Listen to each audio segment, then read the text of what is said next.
नमस्कार, मी डॉक्टर रुजुता वाघ. आज मी तुमच्याशी व्यायाम किती करावा ह्याबद्दल बोलणार आहे.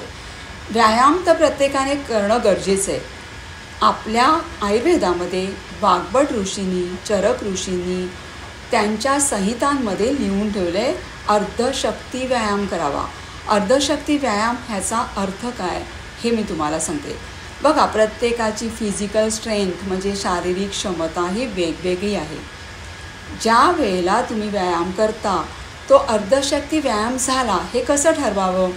जेव्हा तुम्ही नाकाने श्वास घेण्याच्या ऐवजी तोंडाने श्वास घ्यायला चालू करता, जेव्हा तुमच्या कपाळाला घाम येतो, काखेमध्ये घाम येतो, तेव्हा समजावं की माझा व्यायाम अर्धशक्ती झालेला आहे.